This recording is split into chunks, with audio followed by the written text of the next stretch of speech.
হযরতে জিবরাইলের পূর্ণ আকৃতিতে নবী করিম সাল্লাল্লাহু আলাইহি ওয়াসাল্লাম তাকে দেখতে পেয়েছিলেন।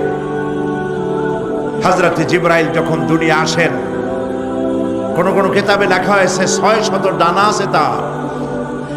দুই ঝাপটায় আকাশ থেকে জমিনে চলে আসেন। সুবহানাল্লাহ। হযরতে জিবরাইলকে আল্লাহ পাক বলবেন তাকে মওত দাও। হযরতে জিবরাইল বিদায় হয়ে যাবে। আল্লাহ প্রশ্ন করবেন, এখন আর কে বাকি? মান বাকিয়া ইয়া মালাকাল মউত।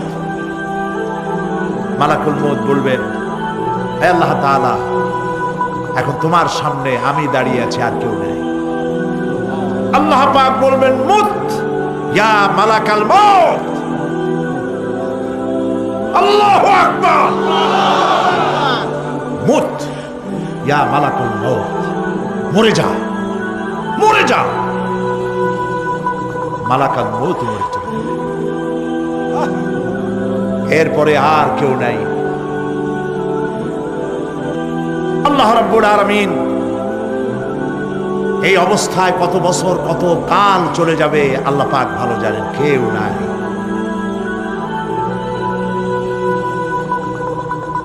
আজকের রাজত্ব কার? আল্লাহ প্রশ্ন করবেন, আজকের রাজত্ব কার? আল্লাহ পাক আওয়াজ দিবেন, বলবেন, আজকের রাজত্ব কার? কোনো জবাব নাই, আকাশের নাই, জমিনের নাই, আকাশও তো নাই, কারো কোনো জবাব নাই। আল্লাহ পাক বলবেন, লিল্লাহি ওয়াহিদুল কাহ্হার। আজ একমাত্র রাজত্ব হচ্ছে পরাক্রমশালী আল্লাহ রাব্বুল আলামিনের। আল্লাহ পাক বলবেন, ইয়া দুনিয়া আইনা শুজারুকি। হে পৃথিবী, তোর গাছগুলা কই? ইয়া দুনিয়া আইনা জিবালুকি। হে পৃথিবী, তোর পাহাড়গুলা কই? আইনাল জব্বারিন। স্বৈরাচারেরা কোথায়? কারো কোনো জবাব হবে না।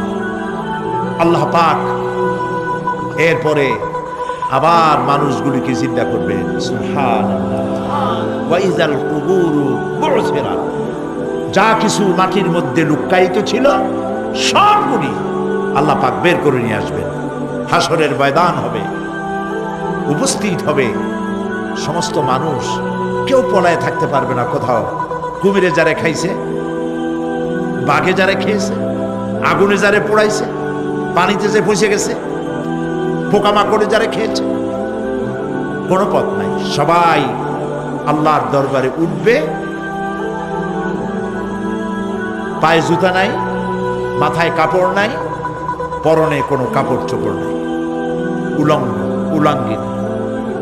উম্মুল মুমিনিন হযরতে আয়েশা সিদ্দিকা রাদিয়াল্লাহু তাআলা আনহা নবী করিম সাল্লাল্লাহু আলাইহি ওয়াসাল্লামের জবান মোবারকে এটা শুনে কেঁদে ফেললেন। বললেন, ইয়া রাসূলুল্লাহ, আমারও কি সেই অবস্থা হবে? তিনি বললেন, হ্যাঁ। উম্মুল মুমিনিন বললেন, ইয়া রাসূলুল্লাহ, তখন কি আমার শরম হবে না? আল্লাহর নবী বললেন, কিয়ামতের এই বিভীষিকাময় দৃশ্য দেখে মানুষের দিকে তাকাবার কোনো হুঁশ থাকবে না। সব মানুষ উপরের দিকে তাকায় থাকবে, নিচে তাকাবার কারো কোনো ক্ষমতা থাকবে না। মানুষ অস্থির হয়ে যাবে। সেই হাসরের ময়দান বিচারক আল্লাহ রাব্বুল আলামিন প্রত্যেকটি মানুষকে তার কৃতকর্মের জন্য হিসাব দিতে হবে। আল্লাহ রাব্বুল আলামিন বলেন, পরকালীন জীবনের ব্যবস্থাপনাটা কেমনে হবে শোনো। ইন্নাস সামআ ওয়াল বাসারা ওয়াল ফুআদা কুল্লু উলাইকা কানা আনহু মাসউলা। কিয়ামতের দিন প্রত্যেকটি মানুষকে তার শ্রবণ সম্পর্কে, তার দৃষ্টি সম্পর্কে, আর অন্তঃকরণের কল্পনা সম্পর্কে প্রত্যেকটি ব্যাপারে আল্লাহ পাক জিজ্ঞাসা করবেন। কান দিয়েছিলাম, কি শুনেছো, যা শুনছো তা আমল করেছো কিনা, আমার নিষেধ করা জিনিসগুলি শুনছো নাকি। কানের জবাব দিতে হবে। কান আল্লাহ পাক দিয়েছেন, সুবহানাল্লাহ, আল্লাহ পাক দিয়েছেন কান। এই কান দুটে যার নাই, কান আছে শুনতে পায় না, কত বড় কষ্টে আছে সে। মানুষে চিল্লায় কথা কয়, সে বুঝেই না, আছে না এমন? এই কানের সম্পর্কে প্রশ্ন করা হবে, শ্রবণ সম্পর্কে, দর্শন সম্পর্কে প্রশ্ন করা হবে। যা দেখতে নিষেধ করেছি সেগুলো দেখছো নাকি, এর শুকরিয়া আদায় করেছো নাকি। দুটি চোখ, এর শুকর আদায় করা কি সম্ভব ভাই? আদায় করা সম্ভব? এই দুটি চোখ যদি না থাকতো, আমার গর্ভধারিণী মাকে দেখতে পারতাম না। এই সুন্দর চোখ দুটি যদি আল্লাহ না দিতেন, আল্লাহর এই সুন্দর সৃষ্টি দেখা থেকে বঞ্চিত হয়ে যেতাম। আল্লাহকে বলি, মনিব, হে বিশাল আকাশের মালিক, তুমি দয়া করে না চাইতে আমাদের শরীরে যা দিছো নিয়ামত, মৃত্যুর আগে ছিনায় নিও না। দুটি চোখের শকর আদায় করতে পারবো না। চোখের মধ্যে পানি আছে, কান্নার পানি না, সবসময় চোখে পানি আছে। চোখে আমরা পলক দেই না? কত কুদরত আল্লাহ পাকের। এই পৃথিবীতে দিনে রাতে অসংখ্য পলুয়েশন, রোগ জীবাণু সমানে উঠতেছে। এখন যদি মাইক্রোস্কোপ যন্ত্র এখানে থাকতো, তাহলে দেখতেন এই পরিবেশটা কত দূষিত, কত পলুয়েশন, কত জার। এগুলি নাকের মধ্যে দিয়ে পেটে যাচ্ছে, চোখের মধ্যে ঢুকতেছে,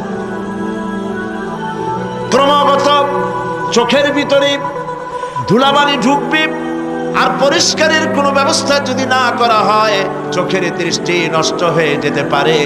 এই জন্য আল্লাহ রাব্বুল আলামিন চোখের ভিতরে মেডিসিন রূপী এক প্রকারের পানি রেখেছেন, আর অটোমেটিক চোখের পাতা ওঠানামা করে প্রতি মুহূর্তে চোখকে ক্লিন করে দিতেছে।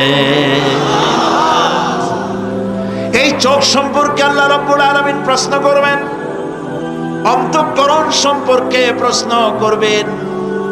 জবাব দেওয়া সেদিন বড়ই কঠিন হয়ে যাবে।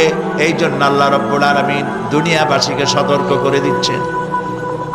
তিনি আরো বলছেন, ওয়ালাকাদ খালাকনাল ইনসানা ওয়া না'লামু মা তুওয়াসবিসু বিহি নাফসু ওয়া নাহনু আকরাবু ইলাইহি মিন হাবলিল ওয়ারিদ। মানুষ সৃষ্টি করেছি আমি, তার অন্তঃকরণে কি চিন্তা হয়, কি কল্পনা হয় তাও জানি আমি। আর আমি আমার বান্দার যেই সাহারাকের উপরে মাথাটা খাড়া আছে, এই রোগের চাইতেও আমি বান্দার বেশি নিকটে। আল্লাহ পাক গোপন রাখেন নাই, বলে দিছেন আমি কিন্তু এখানে আছি। সুবহানাল্লাহ। আচ্ছা বলেন তো আল্লাহ কোথায় আছেন? এটি একটি মুশকিলের প্রশ্ন। সাধারণত লোকেরা বলে আল্লাহ সব জায়গায় আছে। এই কথা, এই জবাব সঠিক নয়। আকীদা সাফ হতে হবে। আল্লাহ সব জায়গায় আছে এই কথা সঠিক নয়। যদি আল্লাহ সব জায়গায় থাকেন, তাহলে দুনিয়ার সব জায়গা ভালো না, কিছু কিছু খারাপ আছে। তাহলে খারাপ জায়গায়ও থাকতে হয়। নাউযুবিল্লাহ বলেন। আল্লাহ কোথায় আছে এই প্রশ্ন আল্লাহরই করি। সওয়ালে মুকাদ্দারের জবাব, পৃথিবীর মানুষ আল্লাহকে প্রশ্ন করবে তুমি কোথায় আছো। রব্বুল আলামিন প্রশ্ন করার আগে জবাব দিয়ে দিয়েছেন, আর রাহমানু আলাল আরশি ইস্তাওয়া। আল্লাহ পাক আরশে আজিমে আছেন। কোথায় আছেন বলে? এক আঙ্গুল আকাশের দিকে উঁচু করে বলেন, আল্লাহ কোথায় আছেন? আরশে আজিমে আছেন। সুবহানাল্লাহ। তবে আরশে আজিমে আছেন যে অবস্থা এমন নয় যে তিনি সাংঘাতিক রকমের কুয়াশার কারণে বাংলাদেশে কি হইতেছে তা দেখতে পান না। সে আল্লাহ রাব্বুল আলামিন সব কথা পরিষ্কার করে বলেছেন, আমি তোমার ঘাড়ের কাছে। তার মানে আল্লাহর ইলম, তার নজর, তার সামা এবং তার বাসার, তার দেখা, তার শোনা, তার ইলম সবটা আমাকে ঘিরে আছে, আমি তার বাইরে নাই। আল্লাহ মানুষকে সতর্ক করতেছেন, মা ইয়ালফিযু মিন কাওলিন ইল্লা লাদাইহি রাকীবুন আতীদ। মানুষ এমন কোনো কথা বলে না যা আমার ফেরেশতারা রেকর্ড করে না রাখে।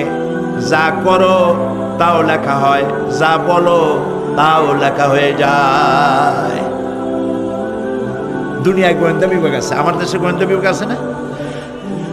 কি নাম কত দুইটা আন্দাজে কইলো আছে, CID, DID, DFI, army intelligence, কত রকম গোয়েন্দা আছে, কত বাহিনী আছে, আপনি টের পাবেন না। পাগড়ি একটা বাদ দিয়ে আপনার সামনে বসা, আপনি বুঝবেন না যে আপনার আমলনামা রেকর্ড করতেছে ওখানে বসে। আপনি তো মনে করেছেন দরবেশ সাহেব 6 সেল্লা দিয়ে আসছে, কিন্তু তিনি গভর্নমেন্ট অফিসার, আপনার সর্বনাশ করতেছে, আপনি টের পাচ্ছেন না। এই যে যদি মানুষের রাষ্ট্র ঠিক রাখার জন্য দুনিয়ার সরকারের দরকার হয়, তাহলে আল্লাহ পাকের এই বিশাল সাম্রাজ্য রক্ষা করার জন্য আল্লাহর গোয়েন্দা বিভাগ নাই? আল্লাহ রাব্বুল আলামিন তার গোয়েন্দা বিভাগ কাজ করতেছি, আমরা বিশ্বাস করি না, আমরা বুঝতে পারি না, যার জন্য অন্যায়ের মধ্যে লিপ্ত হয়ে যাই।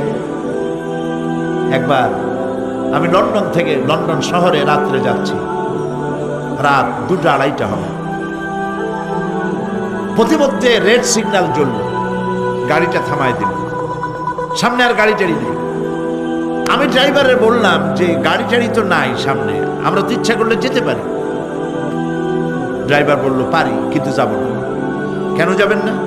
বলল যে এই সিগন্যালের সাথে ক্যামেরা আছে, অটোমেটিক ক্যামেরা। আমি যদি এখান থেকে এটাকে ক্রস করি, তাহলে আগামীকাল কোর্ট থেকে আমার নামে চিঠি আসবে। রাত 2:45, এই রঙের গাড়ি, এত নাম্বার গাড়ি, এবং আপনার চেহারা শরীফ এই, আপনি রাত 2:45 সময় রেড সিগন্যাল অমুক এলাকা থেকে ক্রস করেছেন, মেহরবানি করে কোর্টে আসেন আর জরিমানা দিয়ে যান। এই লোকটি এইখানে ক্যামেরা আছে, এটা চোখে দেখছে, সেই জন্য বিশ্বাস করল। কিন্তু এই ক্যামেরায় স্ন্যাপ নেওয়ার জন্য কোনো ক্যামেরাম্যান নাই, অথচ গাড়ি ক্রস করলেই, ওভার স্পিড করলেই ছবি তুলে ফেলবে। এই বুদ্ধিটা কে দিছেন? যিনি এই বুদ্ধিটা দিলেন, তার কাছে এমন কোনো বুদ্ধি নাই যে আপনার আমার অনবরত অটোমেটিক ক্যামেরা দিয়ে জীবনের সব কিছু আমাদের ধরে রাখে, এরকম কোনো ক্যামেরা থাকতে পারে না? পারে কিনা? কিন্তু আমাদের কপাল খারাপ। ওই যে সিগারেটের প্যাকেটে লেখা আছে সংবিধিবদ্ধ সতর্কীকরণ, ধূমপান স্বাস্থ্যের জন্য ক্ষতিকর। প্যাকেটে লেখা আছে, হাতের মুঠায় ধরিয়া সিগারেট ধরে টান মারিয়া উপরে ফু দিয়া তাকায় দেখে ফু যায় কদ্দু। ওইখানে ক্যামেরার সাথে কোনো মানুষ নাই, ক্যামেরা আছে তাই বিশ্বাস করে, কিন্তু আল্লাহর ক্যামেরাগুলি চোখে দেখে না। ওখানে যেমন রেড বর্ডার আছে, আল্লাহ রাব্বুল আলামিন জীবনের প্রত্যেকটি মোড়ে মোড়ে রেড বর্ডার লাগায় দিয়েছেন। জেনা করো না, একটি রেড সিগন্যাল। মদ পান করো না, আরেকটি রেড সিগন্যাল। মিথ্যা কথা বলো না, আরেকটি রেড সিগন্যাল। অহংকার করো না, আরেকটি রেড সিগন্যাল। বউকে বেপরদা করো না, আরেকটি রেড সিগন্যাল। সুদ খেও না, ঘুষ খেও না, আরেকটি রেড সিগন্যাল। অসংখ্য রেড সিগন্যাল দিয়ে আল্লাহ পাক বলছেন তিলকা হুদুদুল্লাহ, এই হচ্ছে আল্লাহর বর্ডার, ফালা তাতাদুহা, অতএব আল্লাহর বর্ডারকে ক্রস করো না। কে নিষেধ করেছেন? কে নিষেধ করেছেন? মানুষেরা বিশ্বাস করে। আল্লাহ রাব্বুল আলামিন কোরআনে কারীমের মধ্যে বলছেন ইয়ালামু খাইনাতাল আ'য়ুনি ওয়া মা তুখফিস সুদূর। তোমার কথাগুলি রেকর্ড হয়, তোমার কাজগুলি রেকর্ড হয়, এমনকি তোমার মনের ভিতরে যে কল্পনা হয় সেগুলো রেকর্ড হয়। আর চোখে কি লুকোচুরি খেলে আল্লাহ তাও জানতে পারে। সানগ্লাস পরে চোখের ফাঁক দিয়া কারে দেখো, কেউ টের পায় না। টের পায় কে? জোরে বলেন।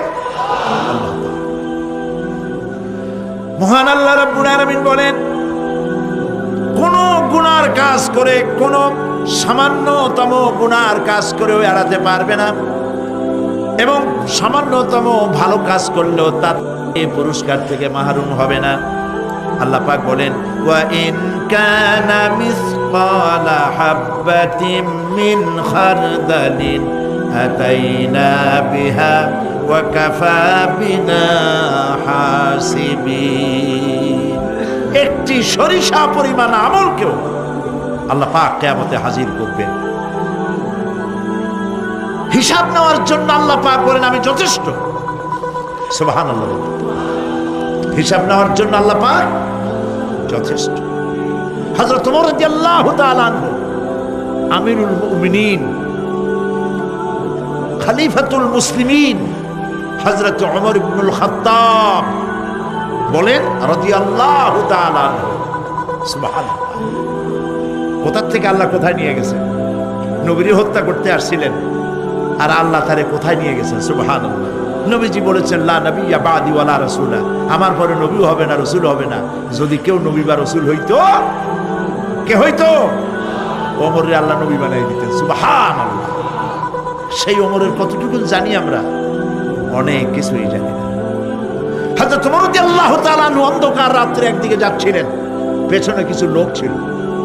হঠাৎ করে তিনি প্রশ্ন করলেন, আচ্ছা, তোমাদের মধ্যে কেউ কি বলতে পারো কোরআনে কারীমের মধ্যে সব থেকে হতাশাব্যঞ্জক আয়াত কোনটি? অন্ধকারের ভেতরে একজনে জবাব দিলেন, ফামান ইয়া'মাল মিসকালা যাররাতিন খায়রান ইয়ারাহ ওয়া মান ইয়া'মাল মিসকালা যাররাতিন শাররান ইয়ারাহ। এর অর্থ হলো, যদি কেউ যারা পরিমাণ, সরিষা পরিমাণ ভালো কাজ করে কিয়ামতে সেটা দেখতে পাবে, আর যদি সামান্য সরিষা পরিমাণ গুনার কাজও করে, খারাপ কাজ করে, সেটা দেখতে পাবে। এই আয়াতটি যখন নাজিল হয়, এই সূরা যখন নাজিল হয়, হযরতে আবু সাঈদ খুদরি রাদিয়াল্লাহু তাআলা আনহু তিনি রাসূলুল্লাহকে প্রশ্ন করলেন, ইয়া রাসূলুল্লাহ, আল্লাহ যে আয়াত নাজিল করলেন, কিয়ামতের দিন আমি কি আমার এমনকি ছোট্ট পাপও কি দেখতে পাবো?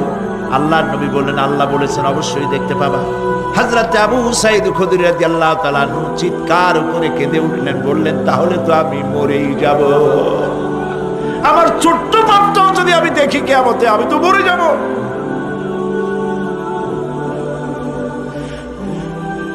হযরত ওমর রাদিয়াল্লাহু তাআলা আনহু অন্ধকারের ভিতরে হাঁটতেছেন আর কাঁদতেছেন, হাঁটতেছেন আর কাঁদতেছেন। কিছু দূর অগ্রসর হয়ে তিনি প্রশ্ন করলেন, আচ্ছা, কেউ কি বলতে পারো কোরআনে কারীমের মধ্যে সব থেকে আশাব্যঞ্জক আয়াত কোনটি? পেছন থেকে অন্ধকারের ভেতর থেকে আওয়াজ এলো, লা তাকনাতু মির রাহমাতিল্লাহ, আল্লাহর রহমত থেকে, দয়া থেকে নিরাশ হয়ে যেও না, হতাশ হয়ে যেও না। হযরত ওমর কাঁদতে কাঁদতে জিজ্ঞেস করলেন, তোমাদের মধ্যে আব্দুল্লাহ ইবনে মাসউদ আছে নাকি? হযরত আব্দুল্লাহ ইবনে মাসউদ বললেন, আমি তো বললাম, আমি জবাব দিলাম। সুবহানাল্লাহ। রাইসুল মুফাসসিরিন হযরত আব্দুল্লাহ ইবনে মাসউদ রাদিয়াল্লাহু তাআলা, তার পা খুব ছোট ছিল। হাদিস শরীফে এসেছে, সাহাবীরা তার পা দেখে একটু মুস্কি মুস্কি হাঁটতেছিল, এত ছোট পা। নবী করিম সাল্লাল্লাহু আলাইহি ওয়াসাল্লাম বললেন, আব্দুল্লাহ ইবনে মাসউদের পা ছোট দেখে হেসো না। কিয়ামতের দিন আব্দুল্লাহ ইবনে মাসউদের ছোট্ট পাটা উহুদ পাহাড়ের চাইতে ওজন বেশি হয়ে যাবে। সুবহান। প্রিয় ভাই সব, এই হচ্ছে নবী করিম সাল্লাল্লাহু আলাইহি ওয়াসাল্লাম। তিনি মানুষের সামনে এসব কথাগুলি পরিষ্কার করে বলে দিয়েছেন। সেদিন কোনো উপায় থাকবে না, সেই কিয়ামতের মাঠ। واتقوا يوما لا تجزي نفس عن نفس شيئا ولا يقبل منها شفاعة ولا يؤخذ منها عدل ولا هم ينصرون। সেদিন কেউ কারো সাহায্যে এগিয়ে আসবে না। প্রিয় ভাই সব, অসহায়, এর ইংরেজি হচ্ছে হেল্পলেস। এই পৃথিবীতে আক্ষরিক অর্থে কোনো মানুষ হেল্পলেস হয় না, অসহায় হয় না। কেউ না কেউ সহায় হয়েই যায়, হয় স্বামী, না হয় পিতা, না হয় ছেলে, না হয় মেয়ে, না হয় আত্মীয়, না হয় সরকার। কেউ না কেউ সহায় হয়েই যায়। একেবারে হেল্পলেস এটা পৃথিবীতে হয় না। অসহায় কারে বলে? কিয়ামতের মাঠে মানুষ তা টের পাবে। আল্লাহ তাআলা কিয়ামতের দিন তুমি আমাদেরকে অসহায় করে দিও না। কিয়ামতের দিন তুমি আমাদের জন্য সহায় হয়ে যেও। আল্লাহ পাক বলছেন, সেদিনটি ভয় করো যেদিন কেউ কারো সাহায্যে এগিয়ে আসবে না, কারো পক্ষে কোনো সুপারিশ গ্রহণ করা হবে না, কারো কাছ থেকে কোনো বিনিময় গ্রহণ করা হবে না, কাউকে কোনো সাহায্য করা হবে না। ইন্না লিল্লাহি ওয়া ইন্না ইলাইহি রাজিউন। আল্লাহ রাব্বুল আলামিন বলেন, লান তানফাকুম আরহামাকুম ওয়ালা আওলাদুকুম ইয়াউমাল কিয়ামা। কিয়ামতের দিন তোমাদের আত্মীয় স্বজন, তোমাদের সন্তান সন্ততি তোমাদের জন্য কিছু মাত্র কাজে লাগবে না। ইয়াউমা ইয়াফিরুল মারউ মিন আখিহি ওয়া উম্মিহি ওয়া আবিহি ওয়া সাহিবাতিহি ওয়া বানিহি। সেদিন মানুষ তার ভাই, মা বাপ, স্ত্রী ও সন্তান থেকে পলায়ন করবে। সেদিন প্রত্যেকে নিজ নিজ অবস্থায় পতিত হয়ে যাবে। পিতা তার সন্তানকে পরিচয় দেবে না, মা তার সন্তানকে চিনবে না, সন্তান তার মাকে চিনবে না। মানুষগুলি দৌড়াতে থাকবে, পালাতে থাকবে, কেউ কারো সাহায্য সেদিন করতে পারবে না। আমার প্রিয় ভাইয়েরা, সেই কিয়ামতে আল্লাহ পাক আমলনামা আল্লাহর আদালতে মানুষের সামনে পেশ করা হবে। পার্থিব জীবনে মানুষ যা কিছু করেছে কোনো জিনিস লুকায় রাখতে পারবে না, সব প্রকাশ পেয়ে যাবে। কিয়ামতের পূর্বেই আল্লাহ রাব্বুল আলামিন সব কিছুকে রেকর্ড করে রেখেছেন। আবারও বলছি, আল্লাহ পাক কোনো কিছু গোপন রাখেন নাই। কিভাবে রেকর্ড করছেন? وَكُلَّ إِنسَانٍ أَلْزَمْنَاهُ طَائِرَهُ فِي عُنُقِهِ وَنُخْرِجُ لَهُ يَوْمَ الْقِيَامَةِ كِتَابًا يَلْقَاهُ مَنشُورًا। প্রত্যেকের ভালো মন্দ কর্মলিপি আমি তার গলায় ঝুলাই দিছি। আমি তার জন্য কিয়ামতের দিন একটি কিতাব ওপেন করে দেব, গলায় ঝুলানো আছে। আজ বিজ্ঞানীরা আবিষ্কার করেছে মানুষের শরীরের মধ্যে ডিএনএ এর কথা। এই ডিএনএ এর মধ্যে সে কেমন হবে, তার প্রজ্ঞা, তার মেধা ইত্যাদি সবকিছু ওর মধ্যে ডিএনএ এর ভিতরে বিজ্ঞানীরা খুঁজে পাচ্ছে। আল্লাহ পাক মানুষের গলায় একটা টেপ রেকর্ডার লাগাই দিয়েছেন। সুবহানাল্লাহ বলেন। সেই টেপ রেকর্ড আমার এই যে বক্তৃতা ভিডিওতে ধারণ করা হচ্ছে, টেপে ধারণ করা হচ্ছে। এই বুদ্ধিগুলি কে দিছে? আরে ভাই কথা বলবেন তো আল্লাহর নাম জোরে না। এই বুদ্ধি কে দিয়েছে? যে আল্লাহ বুদ্ধি দিয়ে আপনার আমার কথা রেকর্ড করাইতে পারে সে আল্লাহ পাক আপনাদের আমার সাথে অদৃশ্য একটি টেপ রেকর্ড গলার মধ্যে ঝুলায় রাখছেন। এটা বিশ্বাস করবেন না? কিয়ামতের দিন এই রেকর্ড তার সামনে আল্লাহ পাক বলেন একটা কিতাব ওপেন করে দেব, তারপরে বলা হবে ইকরা কিতাবাকা কাফা বিনাফসিকাল ইয়াউমা আলাইকা হাসিবা। তাকে বলা হবে নিজের কর্মলিপি পড়ে দেখো, আজ তুমি নিজেই নিজের হিসাবের জন্য যথেষ্ট। পড়ো, কোথায় যাবা? জাহান্নামে যাবা না বেহেশতে যাবা? তুমি নিজেই তোমার হিসাব করার জন্য যথেষ্ট। সুবহানাল্লাহ। সেদিন কোনো সাহায্যকারী পাওয়া যাবে না, ওকালতি করার জন্য কাউকে পাওয়া যাবে না। বিশ্বাস করুন, বিশ্বাস করুন, কোন পীর সাহেব, কোন খাজা বাবা কিয়ামতের দিন আপনার আমার উপকারে আসবে না, আসবে না, আসবে না।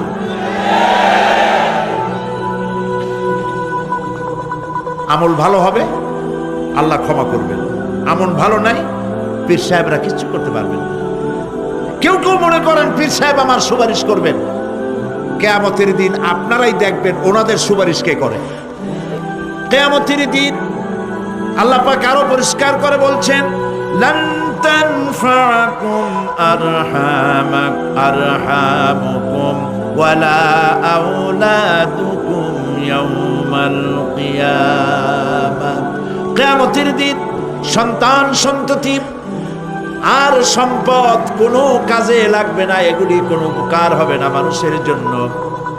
আর সেখানে উৎকোচেরও কোনো কারবার চলবে না।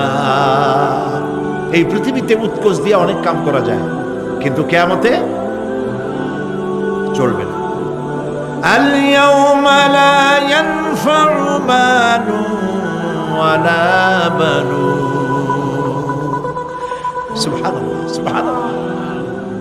যেখানে কিয়ামতের দিন ধন সন্তান সন্ততি কোনো কাজে লাগবে না। আল ইয়াউমা তুজসাউনা মা কুনতুম তা'মালুন।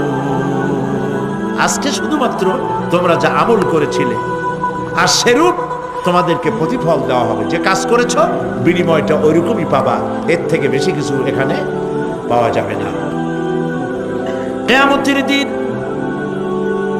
সামান্য পরিমাণ গুনাহ যদি কেউ করে তাও হাজির করা হবে, সামান্য ভালো কাজ করলেও হাজির করা হবে।